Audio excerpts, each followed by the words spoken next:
అందరికీ నమస్కారం. ఈ సభకి విచ్చేసిన guest of honour doctor Mohan గారు, డాక్టర్ డి ప్రసాద్ రావు గారు, డాక్టర్ డి చక్రపాణి ఐఎస్ గారు, ఈ ప్రసాద్ రావు గారు, లక్ష్మారెడ్డి గారు, ఆనంద్ కుమార్ గారు, కోయా వెంకటేశ్వర్ గారు, ప్రొఫెసర్ ఏ రామచంద్రయ్య గారు, వేదిక మీద ఉన్న గౌరవ పెద్దలకి, అతిథులకి, రాష్ట్ర యంత్రంగా విచ్చేసిన పిల్లలందరికీ, వాళ్ళ టీచర్స్, వాళ్ళ తల్లిదండ్రులందరికీ కూడా నా నమస్కారాలు. ఈ జన విజ్ఞాన్ వేదిక టీం అందరికీ కూడా నేను ధన్యవాదాలు తెలియజేస్తున్నా. ఎంత మంచి కార్యక్రమం మీరు ఏర్పాటు చేసినందుకు. రాష్ట్ర యంత్రంగా సుమారు 5 లక్షల పిల్లలు చాలా రకాలు రిటన్ టెస్ట్స్ మరి ఇతర కార్యక్రమంలో పార్టిసిపేట్ చేస్తూ దాని నుంచి సెలెక్షన్ అయ్యి ఇక్కడికి రావడం జరిగింది. సో మీరు బెస్ట్ అమాంగ్ ద బెస్ట్ అన్నమాట. ఇలాంటి వేదిక వల్ల అంటే best of the best compete చేస్తే మన దేశంకి మనం ఎంత పెద్ద స్థాయికి తీసుకెళ్ళగలుగుతామని మనకు తెలుస్తుంది. బికాస్ ఒక జిల్లాలోపు గవర్నమెంట్ స్కూల్స్ కానీ ప్రైవేట్ స్కూల్స్ కానీ నానా రకాల కార్యక్రమం పెట్టినప్పుడు కూడా వాళ్ళ స్కూల్ వరకు వాళ్ళు సీమితం ఉంటారు. కానీ ఒక స్టేట్ లెవెల్ ప్రోగ్రామ్లో మీరు పార్టిసిపేట్ అవుతూ, ముఖ్యంగా పార్టిసిపేట్ అవుతూ దాంట్లో మరి సెలెక్ట్ అవుతూ ఒక మీ స్కూల్ని, మీ డిస్ట్రిక్ట్ని మీరు రిప్రజెంట్ చేస్తున్నారంటే ఇది చాలా గొప్ప విషయం. ఇది చిన్న విషయం కాదు అని నేను తెలియజేస్తున్నా. మీ అందరినీ కూడా నేను అభినందిస్తున్నాను. ముందుగా నేను ఈ ప్రసాద్ రావు గారికి కూడా నేను ధన్యవాదాలు తెలియజేస్తున్నా. వాళ్ళ స్కూల్ని అసలు చెప్పాలంటే మేము గవర్నమెంట్ స్కూల్ లాగానే వాడుతున్నాము, గవర్నమెంట్ ప్రిమైసెస్ లాగా వాడుతున్నాము. ఎందుకంటే ఎక్కడైనా మనకి అంటే ఇలాంటి పెద్ద కార్యక్రమం చేయడానికి ఎక్కడ కొంచెం తక్కువ ఎక్కువ అయినా కోరత అయినా ప్రసాద్ రావు గారి నుంచి ఎప్పుడు కూడా హెల్ప్ తీసుకొని మేము ముందుకు వెళ్తా ఉన్నాము. వాళ్ళకి, వాళ్ళ సిబ్బంది అందరికీ కూడా నేను ధన్యవాదాలు తెలియజేస్తున్నా. సో ఇప్పుడు 3 రోజు యంత్రంగా మా డిస్ట్రిక్ట్ టీం అందరు సహసహకారంతో, జన విజ్ఞాన వేదిక వాళ్ళ సహసహకారంతో మీరు రకరకాల కాంపిటీషన్స్లో పార్టిసిపేట్ అవుతారు. ఎక్కువ సమయం తీసుకోను, 2-3 అంశాలు అంటే మిమ్మల్ని చూస్తే నా స్కూల్ డేస్ నాకు గుర్తుకి వస్తుంది.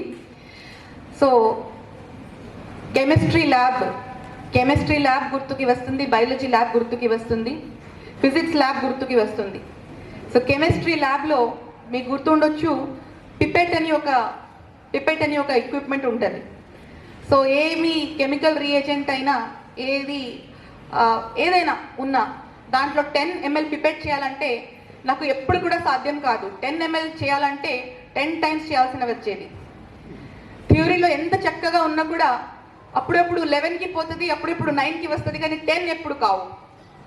సో అది చూసి మా ల్యాబ్ అటెండెంట్ ఎవరు ఉండేవాళ్ళు, అమ్మ నువ్వు సైన్స్ చదవద్దు, మీ వల్ల కాదు అని చెప్పేవాళ్ళు. ఇది 9th స్టాండర్డ్. తర్వాత బయాలజీ ల్యాబ్లో కూడా ఆనియన్ పీల్ కట్ చేయాలంటే ఫస్ట్ హ్యాండ్స్ కట్ చేసిన తర్వాత ఆ ఆనియన్ పీల్ అలాగే ఉండిపోతుంది. చీక్ సెల్స్ తీయాలంటే, ఆ చీక్ ఎపిథీలియల్ సెల్స్ తీయాలంటే చీక్ మొత్తం పోతుంది, కానీ ఎపిథీలియల్ సెల్స్ ఎక్కడ కనపడదు. సిమిలర్లీ ఆప్టిక్స్ ల్యాబ్లో అయితే అందరిది అయిపోయిన తర్వాత కూడా 1 గంట సేపు ఎక్కువ స్పెండ్ చేసినా మళ్ళీ నా ఎక్స్పెరిమెంట్స్ ఎప్పుడు ఫినిష్ కావు. కానీ అందరూ అనేవాళ్ళు మీకు థియరీ ఇంత బాగా అవుతుంది కానీ ప్రాక్టికల్ ఎందుకు అవుతలేదు. సో ప్రాక్టికల్ అంటే ప్రాక్టీస్, అందరి వల్ల ఒకేసారి అవుతుంది అనేది కాదు.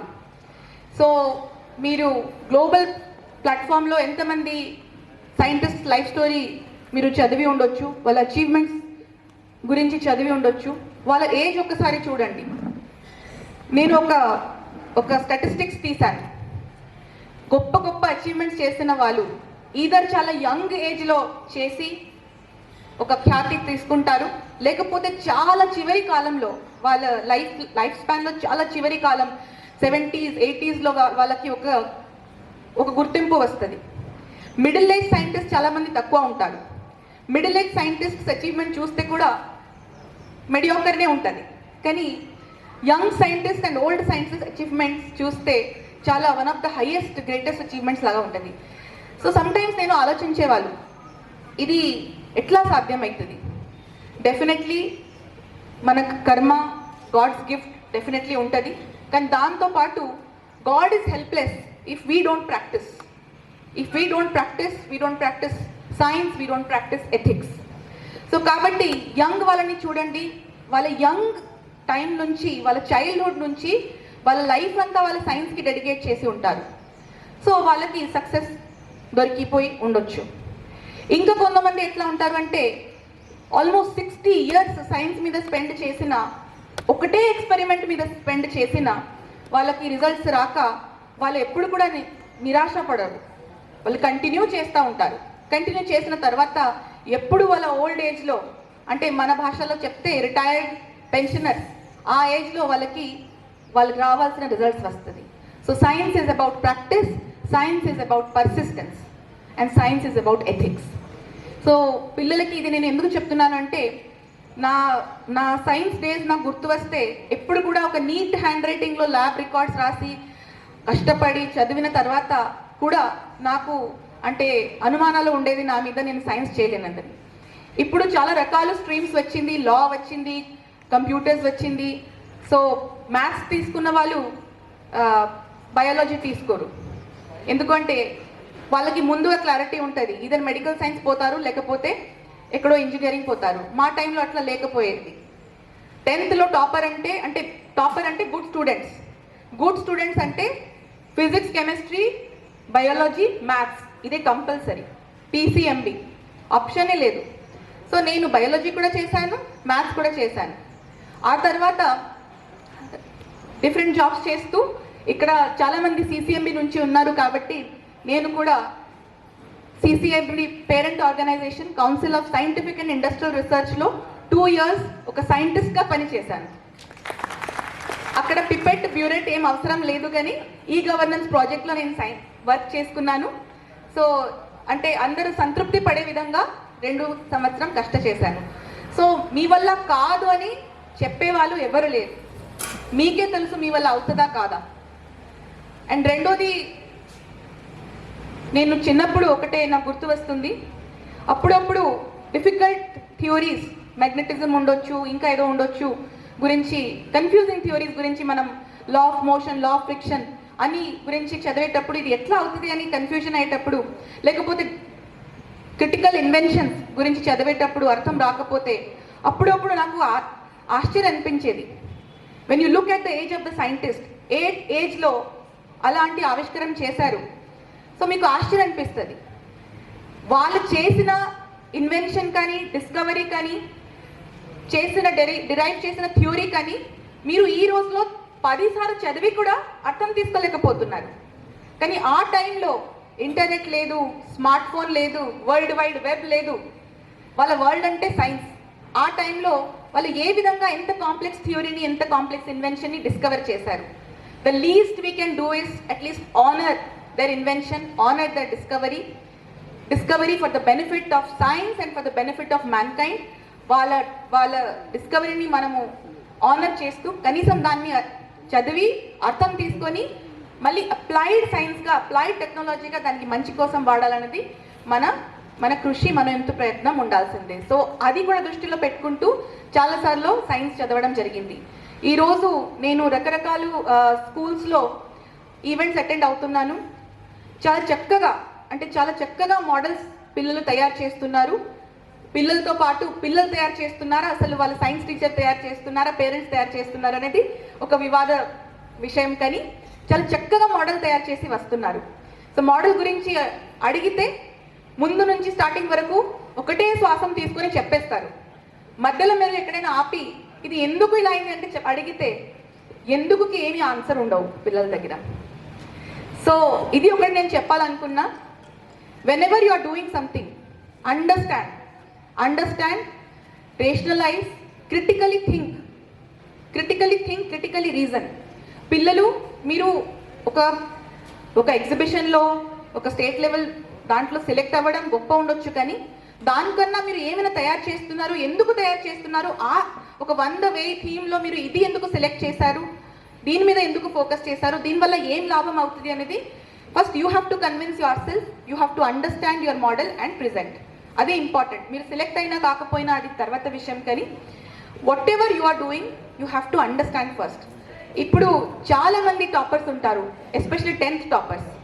10th మనకి ఎక్కువ థియరిటికల్ ఉంటుంది కాబట్టి 10th 10/10 జీపీఏ వాళ్ళు, 9.8 జీపీఏ వాళ్ళు మళ్ళీ ఒక మంచి కాలేజ్లో చదివిన తర్వాత సడన్గా 11th 12th వాళ్ళ పర్సెంటేజ్ 60-70కి వచ్చేస్తుంది.